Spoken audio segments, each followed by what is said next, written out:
Assalamualaikum warahmatullahi wabarakatuh. Perkenalkan, nama saya Suci Permatasari dari Prodi Akuntansi, yaitu kelas AK204. Di sini saya akan memenuhi tugas tentang pembelajaran tentang estetika humanisme. Yaitu di sini saya akan menjelaskan tentang kecerdasan emosional, yaitu memahami dan mengelola emosi secara efektif.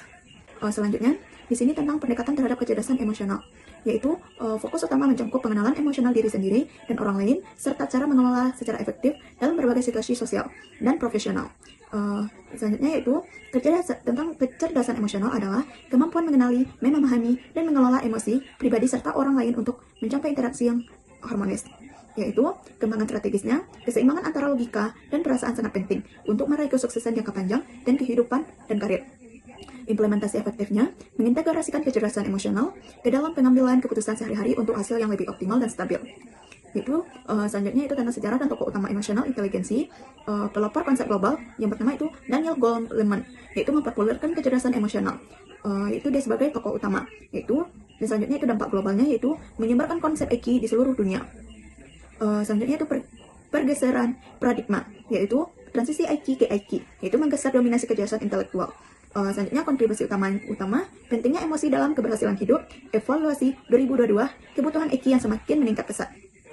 Dan selanjutnya yaitu komponen utama kecerdasan emosional, pilar inti kesadaran, struktur dalam dasar meliputi kesadaran diri dan pengaturan diri untuk memahami emosional pribadi secara mendalam. Yang kedua, interaksi sosial luas. Hal ini mencakup pola keterampilan sosial yang kuat untuk mengelola hubungan dan membangun pengaruh positif. Dan selanjutnya ketiga, dinamika motivasi dan empati. Elemen penting lainnya adalah motivasi internal dan serta empati sebagai fondasi hubungan antar manusia. Yang keempat, strategi pengelolaan efektif. Pilar-pilar ini membentuk kemampuan untuk memahami serta mengelola emosi secara efektif dalam kehidupan sehari-hari. Selanjutnya yaitu pentingnya kesadaran diri.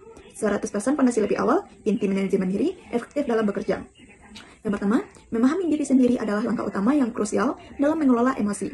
Tanpa kesadaran ini, pengembangan kecerdasan emosionalnya tidak akan berjalan maksimal. Dan Anda harus mampu mengenali yang menjadi pemicu emosi Anda, menyadari reaksi spontan, membantu Anda mengambil kendali sebelum emosi tersebut menguasai tindakan Anda. Yang ketiga yaitu kesadaran diri mencakup pemahaman tentang bagaimana perilaku pribadi berdampak pada orang sekitar, menciptakan lingkungan kerja yang lebih harmonis dan kolaboratif. Dan selanjutnya, teknik pengaturan diri, strategi regulasi emosi, yaitu yang pertama, manajemen respon, yaitu mengelola respon emosional secara efektif di dunia kerja profesional. Kontrol impuls, mengendalikan impuls dan tindakan reaktif untuk menjaga profesionalisme. Dan selanjutnya yaitu adaptabilitas tinggi, yaitu yang pertama, cara mengelola emosi yaitu fokus pada pengendalian diri dan lingkungan kerja yang dinamis. Dan komponen utamanya yaitu regulasi diri, teknik mengendalikan emosi negatif secara sadar, dan fleksibilitas, kemampuan menyesuaikan diri terhadap perubahan mendadak. Dan selanjutnya yaitu di sini dijelaskan tentang motivasi dalam kecerdasan emosional, yaitu di sini dorongan internal, tujuan pribadi kuat, imbalan warningin, kepuasan diri tinggi. Untuk ketekunan diri, hadapi gagal gigi, resiliensi stabil, komitmen penuh. Visi untuk masa depan, yaitu kondisi kini usaha ke target jauh, yaitu dengan syarat optimis.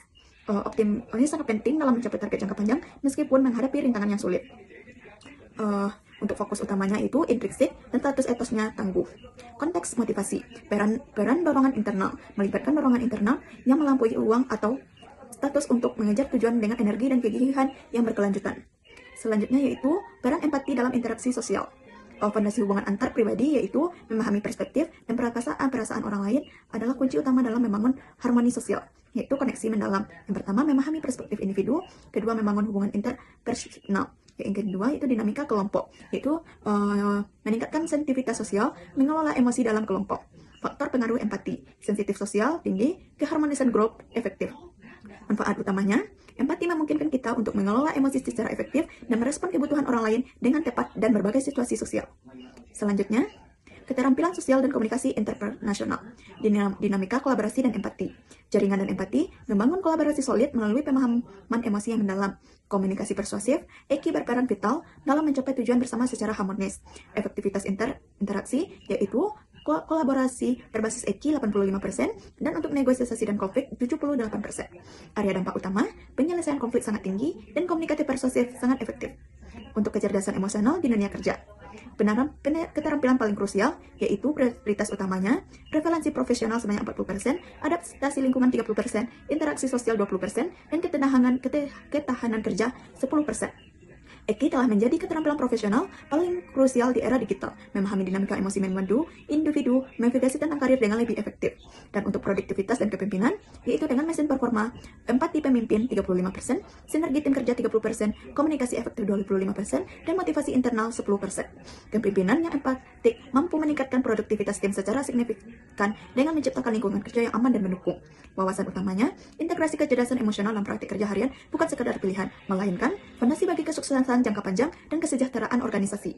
Pilar keberhasilannya yaitu keputusan bijaksana. IQ sangat penting untuk pengambilan keputusan yang bijaksana dengan kesuksesan karir yang berkelanjutan.